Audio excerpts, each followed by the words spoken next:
Permanent hair removal at Anos. Flat 25% off. Call 970-389919.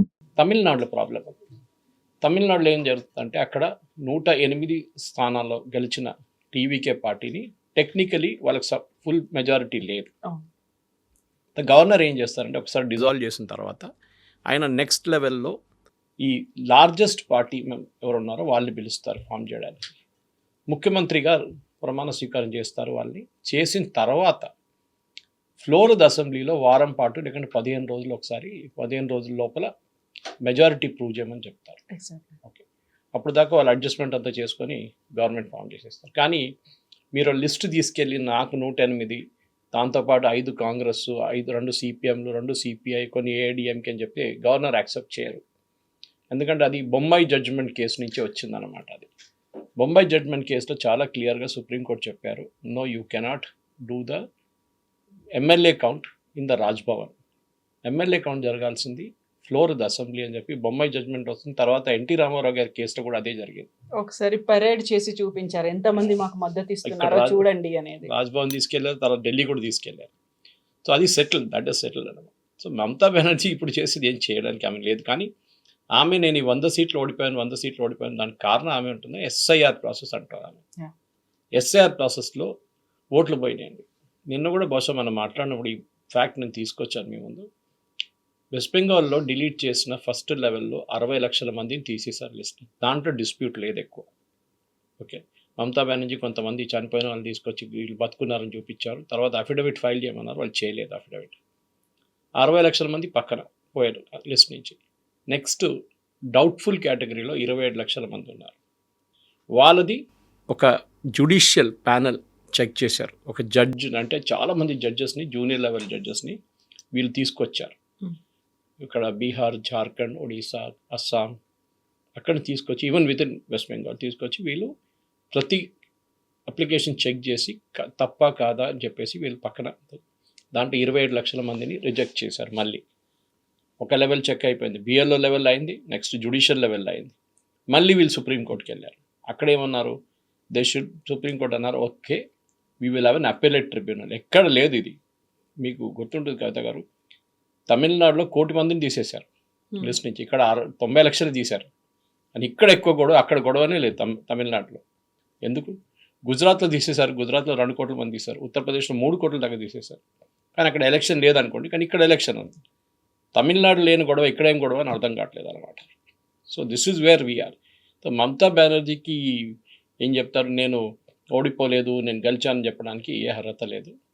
మీకు problem ఉంటే రేపు మీరు కోర్టుకి వెళ్ళి మీ ప్రతి క్యాండిడేట్ ఇండివిజువల్గా, మీరు ఒక గ్రూప్గా వెళ్ళలేరు, పార్టీగా వెళ్ళలేరు, ప్రతి క్యాండిడేట్ వెళ్ళి ఎలక్షన్ పిటిషన్ వేయవచ్చు.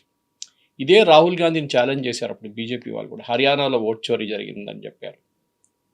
హర్యానాలో మీరు ఎలక్షన్ పిటిషన్ ఏమంటే వాళ్ళ పార్టీ వైపు నుంచి 6 వేశారు, 6 అది కూడా అందరిది రిజెక్ట్ అయిపోయింది ఎలక్షన్ పిటిషన్.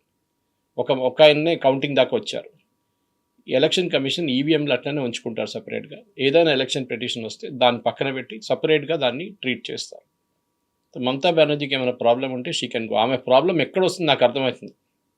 ఆమె ప్రాబ్లం ఎలక్షన్ కమిషన్ ఏంటంటే, ఒకటి ఈసారి సెంట్రల్ ఫోర్సెస్ని తీసుకొచ్చారు, చాలా స్ట్రిక్ట్గా ఎలక్షన్ నడిపించారు.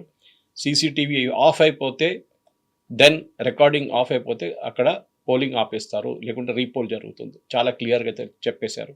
సెంట్రల్ అబ్జర్వర్స్ని తీసుకొచ్చారు, దానికి ఆమె ప్రాబ్లం క్రియేట్ చేసింది. సెంట్రల్ పోలీస్ ఫోర్సెస్ని తీసుకొచ్చారు, ఆమెకు దాని కూడా ప్రాబ్లం. అన్నిటికీ సుప్రీంకోర్టుకి వెళ్ళారు. ప్రతిసారి సుప్రీంకోర్టు అన్నారు nothing doing, it's all correct. So లాస్ట్లో కౌంటింగ్కి వచ్చినప్పుడు కూడా గొడవ చేస్తున్నారు. ఆమె ఏంటి ఇట్లా కౌంటింగ్లో సెంట్రల్ అబ్జర్వర్స్ ఒకరు ఉన్నారు, స్టేట్ ఎందుకు లేదు అని చెప్పారన్నమాట వీళ్ళు. అట్లాంటి పరిస్థితుల్లో ఈ కేసు అన్నమాట. సో డెఫినెట్గా మమతా బెనర్జీకి ఇప్పుడు ఏ ఆప్షన్ లేదు. She has to follow the law అంతే. అయితే ఇక్కడ లాని ఫాలో అవ్వాలి అనుకుంటున్నప్పుడు తను అంటున్నటువంటి ఒక మాట, గతంలో ఓట్ చోరీ అనే మాట యూజ్ చేసేవాళ్ళు, బట్ ఈసారి ఎస్ఐఆర్ వచ్చిన తర్వాత విపరీతంగా డిలీషన్ అనేది జరిగింది. At the same time seat చోరీ కూడా చేశారు అంటే అక్కడ ఎలక్షన్ కమిషన్ని రెస్పాన్సిబుల్ చేస్తున్నారు. ఎలక్షన్ కమిషనే కావాలని ఇది చేసింది. ఇంతకు ముందు ఎప్పుడూ కూడా వీటన్నిటినీ కేంద్ర ప్రభుత్వం యూజ్ చేసుకుంటుంది అనేవాళ్ళు, బట్ ఎప్పుడు అంతలా డైరెక్ట్గా టార్గెట్ చేయలేదు. కోర్టుకి వెళ్ళండి, ఎవరైనా ఆపారా మిమ్మల్ని? Go to the court.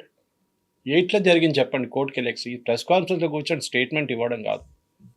మీరు గెలిచిన సీట్లు కూడా ఛాలెంజ్ చేయాలి. BJP should challenge all the seats. ఎక్కడెక్కడ టీఎంసీ గెలిచారో అక్కడ కూడా వాళ్ళు ఛాలెంజ్ చేయాలి. చాలా క్లియర్గా 82 స్థానాల్లో టీఎంసీ ఓడిపోవడానికి కారణం సిపిఎం లేకుంటే కాంగ్రెస్. వాళ్ళు తీసుకెళ్ళిన ఓటు వీళ్ళు ఓడిపోయిన ఓట్ల కన్నా ఎక్కువ ఉంది. న్యాచురల్లీ చాలా ఎగ్జాంపుల్స్ ఉన్నాయి అట్లాంటి. సో మీకు కావాలని నేను చెప్తాను కూడా, that is not a major issue.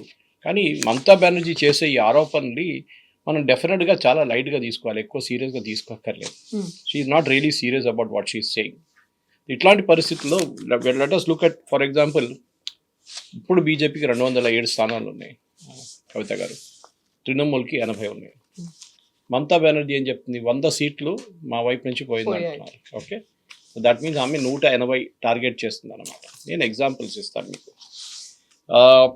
ఉత్తర్పార అనే కాన్స్టిట్యున్సీ, అక్కడ ఉత్తర్పారాలో తృణమూల్ది శ్రీషాయ బందోపాధ్యాయ్, బీజేపీది దీపాంజన్ చక్రవర్తితో ఓడిపోయారు 8,685 ఓట్లతో. అక్కడ సిపిఎం క్యాండిడేట్ 3వ స్థానంలో వచ్చిన ఆయన 17,000 ఓట్లు తీసుకెళ్ళిపోయారు, 17,136 టు బి ఎగ్జాక్ట్. అంటే ఈ మార్జిన్ కన్నా ఎక్కువ సిపిఎం క్యాండిడేట్ తీసుకెళ్ళిపోయారు. అది జరిగింది లాస్ట్ టైం, ఇంత ప్రాబ్లం లేకుండా. ఈసారి మార్జిన్ థర్డ్ క్యాండిడేట్ ఎంత తీసుకెళ్తున్నారో దాన్ని బట్టి ట్రైపార్టీ కాంటెస్ట్ జరిగింది, ట్రయాంగులర్ కాంటెస్ట్ జరిగింది. చందానగర్ ఇంకో కాన్స్టిట్యున్సీ ఉంది. చందానగర్లో తృణమూల్ ఇంద్రనీల్ సెన్ బీజేపీ దీపాంజన్ కుమార్తో ఓడిపోయారు 13,441 ఓట్లతో.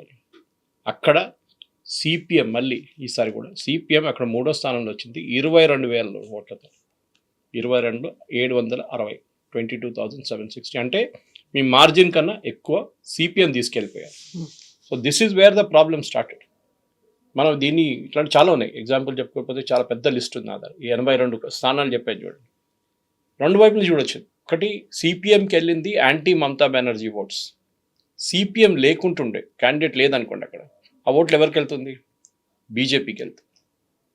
కొన్ని కాన్స్టిట్యున్సీలో, చాలా కాన్స్టిట్యున్సీలో ముస్లిం క్యాండిడేట్స్ ఉన్నారు.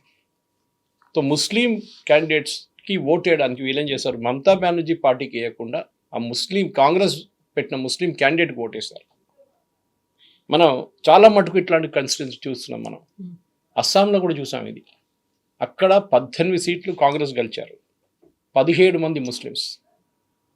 సో నిన్న నేను కూడా ట్వీట్ చేశాను, ముస్లిం కాంగ్రెస్ పార్టీ అని నేమ్ చేస్తే బాగుంటుందని. ఎందుకంటే ఈ పరిస్థితుల్లో కాంగ్రెస్ వైపు నుంచి వీళ్ళు ఇప్పుడేం చేయలేరు. కాంగ్రెస్ పార్టీ సిపిఎం చాలా బాగా ఓట్లు తీసుకెళ్ళారు ఈసారి, బట్ ఇద్దరిది పర్సంటేజ్ ఆల్మోస్ట్ ఈక్వల్. కాంగ్రెస్ 2 సీట్లు గెలిచారు వెస్ట్ బెంగాల్లో, 1 సీట్ సిపిఎం గెలిచారు.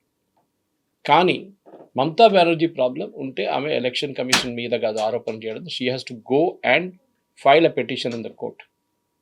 అక్కడనే జరుగుతుంది. చూద్దాం, 45 రోజులు టైం ఉంటుంది, దట్స్ అ డెడ్ లైన్. మీరు ఎప్పుడో 6 నెలల తర్వాత వెళ్ళారు, 45 రోజుల లోపలనే ఈ పిటిషన్ ఫైల్ చేయాలి. ఈ డ్రామాలు, నేను రాజీనామా చేయను, నేను ఓడిపోలేదు, childish. She 70 years old. 70 year old కన్నా మెచ్యూరిటీ ఆమెకి లేదు. ఒక స్ట్రీట్ ఫైటర్ అంటే అదంతా యాక్సెప్ట్ చేస్తాం, కానీ ఇదేంటిది, మీరు ఓడిపోతే ఫరూక్ అబ్దుల్లా ఒకసారి రాహుల్ గాంధీని అన్నారు, ఇది ఓడిపోతే ఓడిపోయిందని యాక్సెప్ట్ చేయండి, నేను కూడా ఎలక్షన్ దీనికన్నా ముందు ఓడిపోయాను, మళ్ళీ పోరాటి గెలిచాను ఈసారి అని చెప్పాను. దిట్ వాజ్ లాస్ట్ అసెంబ్లీ ఎలక్షన్ మాట్లాడుతారు. అది రాహుల్ గాంధీ ప్రాబ్లం కూడా. ఆయనే అంటున్నారు మమతా బెనర్జీ ఇది 100 సీట్లు నేను కూడా యాక్సెప్ట్ చేస్తున్నాను ఓట్. వాళ్ళ పార్టీ వాళ్ళు అంటున్నారు వెస్ట్ బెంగాల్, అది వాళ్ళు పండుగ చేసుకుంటున్నారు. సో ఈ side don't celebrate these defeat. ఆమె మళ్ళీ కాంట్రడిక్టరీ స్టేట్మెంట్ చేశారు కవిత గారు. ఇదే ప్రెస్ కాన్ఫరెన్స్ ఆమె ఉంటుందని, ఇప్పటి నుంచి నేను ఫ్రీ అయిపోయాను, నాకు పనేం లేదు, ఇప్పుడు నేను భారతదేశం అంతా తిరుగుతాను, నేను ఇండియా అలయన్స్ని స్ట్రెంగ్తన్ చేస్తానని. ఇప్పుడు రాహుల్ గాంధీ భయం వేస్తుంది, నా పొజిషన్ ఏమవుతుందో. ఎందుకంటే ఆయన ఇప్పుడు దాకా ఇండియా అలయన్స్ ఫేస్గా చూపించుకున్నారు వీళ్ళందరూ. సడన్గా ఇండియా అలయన్స్లో ఇప్పుడు మమతా బెనర్జీ వచ్చేస్తుంది, ఆమె అంటారు నేనే నంబర్ 1 అంటారు. వీళ్ళ వైపు నుంచి చేసిన తప్పులు వీళ్ళు అంగీకరించట్లేదు. నిన్న రాత్రి నుంచి నాకు చాలా మటుకు మెసేజెస్ వచ్చినాయి మా ఫ్రెండ్స్ దగ్గర నుంచి, బెంగాలీ ఫ్రెండ్స్, కల్కట్టా నా వాళ్ళ దగ్గర. వాళ్ళు అంటారు, ఒక ఆయన అయితే అన్నారు, ఈజ్ మై క్లాస్మేట్, వాళ్ళ మెయిడ్ సర్వెంట్ని అక్కడున్న ఒక ముస్లిం లీడర్, టీఎంసీ లీడర్ చాలా హెరాస్ చేస్తుండే, సెక్షువల్లీ హెరాస్ చేస్తుండే. చాలా పోలీస్ స్టేషన్కి వెళ్ళారు, కేసు వేసారు, ఏం చేయలేదు వాళ్ళు పోలీసు వాళ్ళు.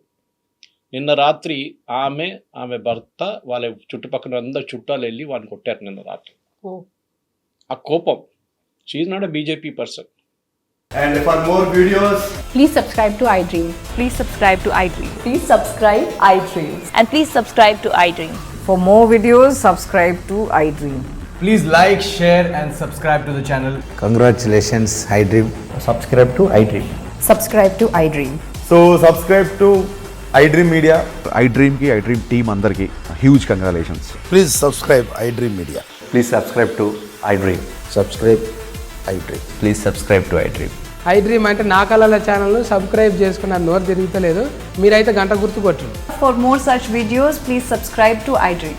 Subscribe to iDream. Please subscribe to iDream. Please subscribe iDream Media. Please do subscribe to iDream. Please subscribe to iDream Media. For best entertainment and information, please subscribe iDream. And don't forget to subscribe to iDream.